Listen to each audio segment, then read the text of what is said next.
Hello, everyone. Welcome back to the Leap Beyond Grammar. I'm Jess, holding my usual dark roast coffee. And I am so incredibly excited for today's episode, because today's topic is a total game changer.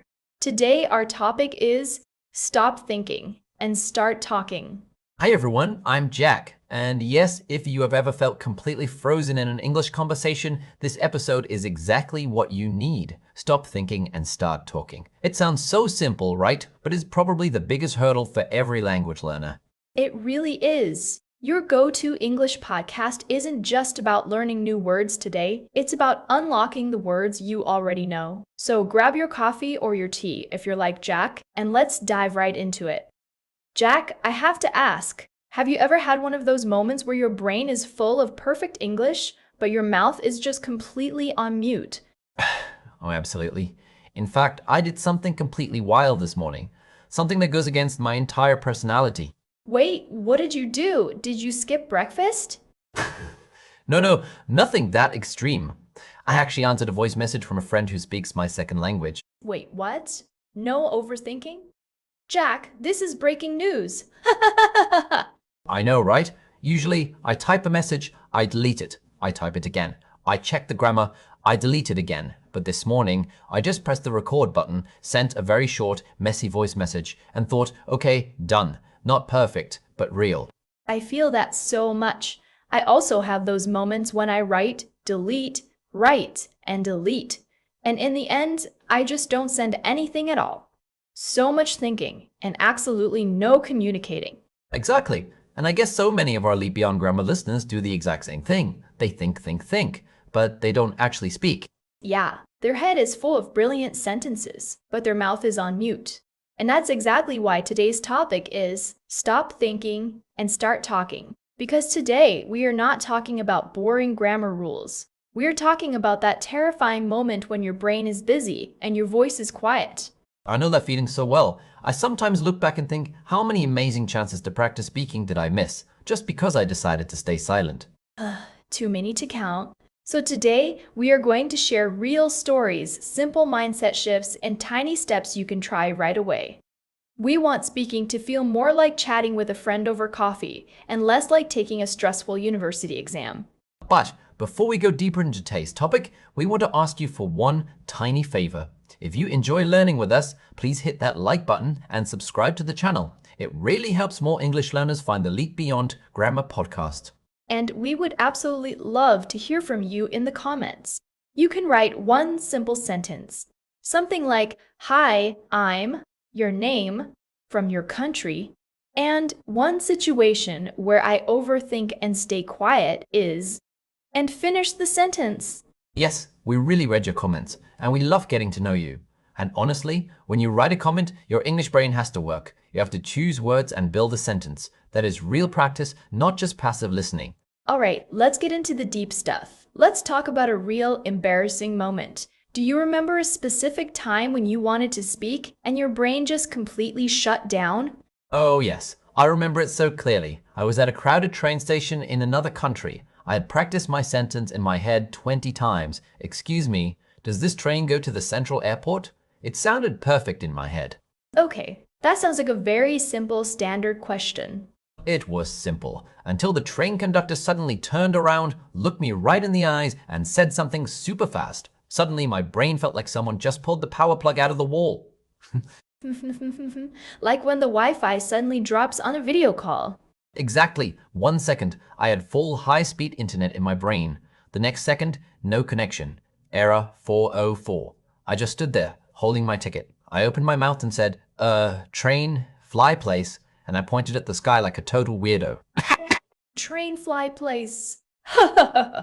Oh, Jack, I am so sorry, but that is hilarious.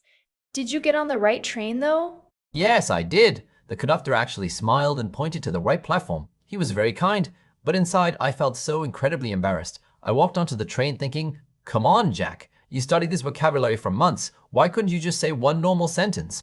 That feeling of frustration is so real. You study, you listen to podcasts, and then in real life, your mouth just forgets everything. And you know what the crazy part is? Your English isn't the problem. The problem is the overthinking. Exactly. Most of our listeners actually have fantastic English inside their heads, but the noisy room in their mind stops the words from coming out. Why do we do this, Jess? Why is it so hard to just stop thinking and start talking? I think for many people, it starts with an old fear. Fear of making mistakes and fear that someone is going to judge you. When I was younger, I was always terrified someone would laugh at my accent. And judge here just means they look at you and think something negative. Even if nobody actually says anything mean, your own brain whispers it to you. Right? Your brain becomes that strict, terrifying teacher from high school. We all have that ghost of a classroom past, where you made one tiny grammar mistake, and the teacher corrected you in a very cold, loud voice in front of everyone. Ouch. Yes. One joke, one harsh comment, and your brain decides it is just much safer to stay quiet. It sets up an alarm system. Every time you want to speak English, the alarm goes, beep, beep, danger, do not open your mouth. And then there is the second villain, perfectionism. Ah, yes, perfectionism. That is when you think if a sentence is not 100% grammatically perfect, it is not good enough to say out loud. Exactly. You don't allow yourself to say a simple, slightly messy sentence. You want the most advanced vocabulary, with flawless grammar and a perfect native accent. And while you are standing there building the perfect sentence in your head, the moment passes. It is exactly like waiting for the perfect train. You stand on the platform and say, no, not this one, the paint is scratched. No, not this one, it looks too crowded. In the end, all the trains leave and you are still standing alone at the station. Many learners tell me, Jess, I wanted to speak in my business meeting, but I rearranged my sentence 10 times in my head to make sure the verb tense was right. And by the time they were ready, the boss had already moved on to the next topic. Yeah, so in the end, your vocabulary is not the problem. Your fear is speaking, your perfectionism is speaking. And the sad thing is, all of that noise is speaking much louder than your actual voice. But the good news is, we can train your brain to stop doing this. We can teach your brain a brand new way. We can help you stop thinking and start talking. Yes, we don't have to wait until fear completely disappears. If we wait for that, we will wait for that, we will wait forever. We can start talking even with a little bit of fear in the room. Let's share some tools from the Leap Beyond Grammar Toolkit. Tool number 1. Stop building sentences from scratch and start using chunks. Yes, chunking. Many learners try to talk like a traditional grammar textbook. They try to remember the subject, the auxiliary verb, the past participle, and then their brain crashes. Exactly. If you are calculating grammar in a conversation, you are going to freeze. Instead, learn everyday English in solid chunks. Instead of building a massive, professional sentence like, I have always been deeply interested in improving my communication skills, just use a simple chunk like, I really want to speak better. Same exact idea, but with zero pressure. It's okay, you are not writing a legal document. You are just talking to a human being. Tool number 2. Start with reaction chunks. Oh, I love these. Reaction chunks are small phrases you use when someone else is talking just to show that you are listening. Things like, oh really? That makes sense. No way, that sounds difficult. These are so short, but they are incredibly powerful. They immediately get you participating in the conversation, and they buy your brain a few extra seconds to find the next thought. It proves you don't need a huge speech to be a good communicator. Tool number 3, practice in safe mode. Safe mode, I like the sound of that. What is safe mode, Jack? Safe mode is low pressure practice, a totally relaxed situation with no exams, no boss, and no judgment. One easy way is to talk to yourself while you do your normal daily chores. Yes, like when I'm making my morning coffee, I literally narrate what I'm doing in English. Okay, I am pouring the water. Now I am waiting for it to brew. I really need this coffee today because I am exhausted. Of course it's about coffee for you, but yes, it works perfectly. It can feel a little strange at first, but it trains the muscles in your mouth to actually produce English sounds without panic. Another great safe mode is sending voice notes to a safe friend, someone who knows you are learning. You can even text them first and say, hey, my spoken English is under construction. Is it okay if I send you some short, messy voice notes to practice? If they are a good friend, they will feel honored that you trust them. And if you don't have a safe friend yet, you still have your mirror. The mirror never laughs at your grammar. Okay, before we wrap up today's amazing topic, let's do a quick tiny word tour. Let's slow down and look at some of the intermediate words we use today. Let's start with the big one. Overthinking. Right. Overthinking means you think way too much about something, so much that it actually becomes a negative problem. For example, I wanted to speak in the meeting, but I was overthinking my grammar, so I didn't say anything. Next, we use the word mute. Mute means no sound. In this episode, we said your head is full of sentences, but your mouth is on mute. That means you have great ideas inside, but you don't let the sound come out. Then we talked about perfectionism.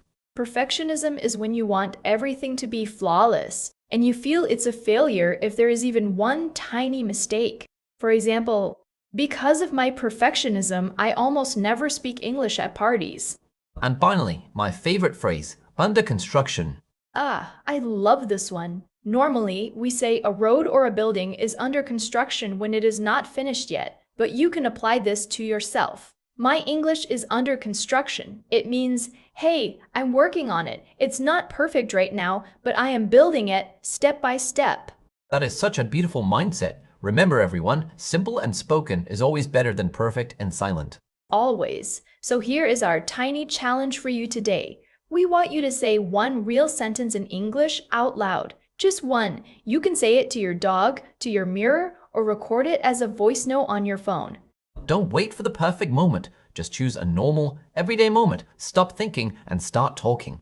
We are so incredibly proud of you for showing up today, for listening, and most of all, for trying. If this episode of Leap Beyond Grammar helped you, please hit that subscribe button, share it with a friend who also overthinks and stays quiet, and leave us a like. Thank you for spending your valuable time with us. Keep talking, even if it is just one small, messy chunk of a sentence. I'm going to go refill my coffee mug now. Take care, everyone. See you next time. Keep leaping forward. Bye, everyone.